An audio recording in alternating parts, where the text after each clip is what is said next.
By the end of today, this one family-owned GNX and these keys will be in the hand of somebody else. We've had a great time listing this vehicle on Bring a Trailer and amazing questions and comments. Let's dive into some of them, grab yourself some coffee, and enjoy. One question we got a lot was regarding the security system. Question reads, what is a super secret toggle switch above the brake pedal in pick number 51? Great question. That is actually a dealer-installed alarm system, as well as a mobilizer and hood lock. It was made by MaxiGuard, and from the research and also us testing it out, it actually works in two different parts. First part is an alarm sounding as well as lighting that flashes if the alarm is triggered. It also has a shock sensor under the hood. The second portion is actually a hood lock with an ignition immobilizer. The keys are mounted here.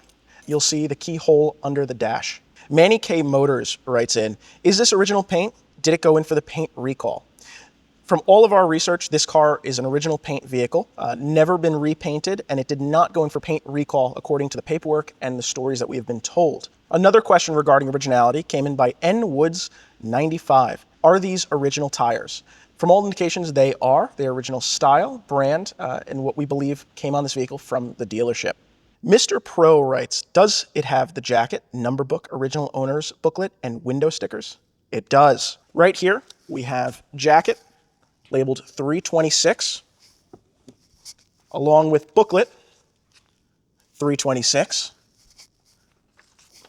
motoring catalog, GNX license plate, window sticker, and many others we'll get into in a little bit. There has also been so many good stories about people owning GNXs in the past or asking if this was their vehicle.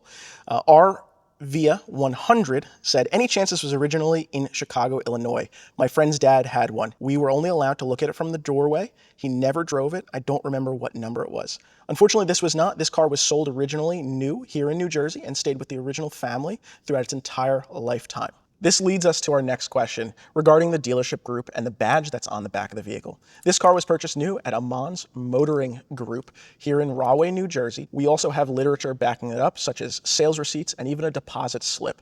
And the best part is it actually shows the dealership markup that this vehicle had. One of the funnier comments / questions that came in was from Craven, maybe C. Raven.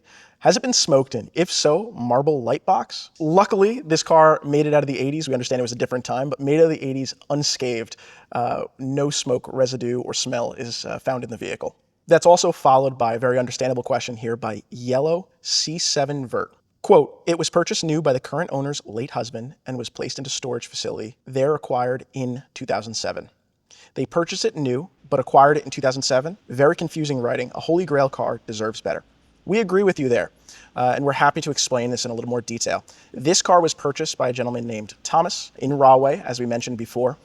The car was in his possession for many, many years until 2007, when he sadly passed. It then was transferred owner on paper to his wife and stayed in the family until this very moment where it's going to be sold to the public. We always love the fact that BAT has an open forum commenting section, allowing experts in specific vehicles to help share their expertise and actually help us out in the end with many of our comments and questions that we see. One, for instance, is given by Adam G454. He states, I thought I saw a comment regarding the bashed-in mufflers. He goes on to say something about the exhaust, stating, the GNX exhaust system was borrowed from the Hertz Olds 442, which had the same factory modified mufflers. Also stating something in regards to that being put in production in 1987 for the GNXs.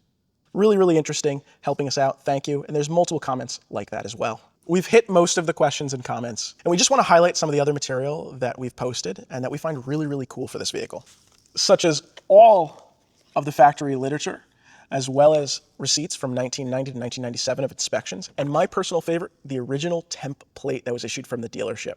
This all goes with the vehicle at the end of the sale, and I hope the new owner has much enjoyment looking through all the paperwork, history of this vehicle as we have in marketing the vehicle. One last comment I want to highlight, written by Copper Topped.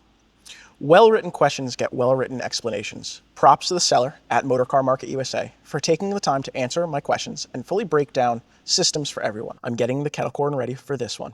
Thank you for the kind words. We appreciate all comments and questions. We strive to answer every single one. We enjoy the BAT open forum design as well. We want to encourage everybody to comment, ask questions, hit that contact seller button. Enjoy the last remaining portions of this auction.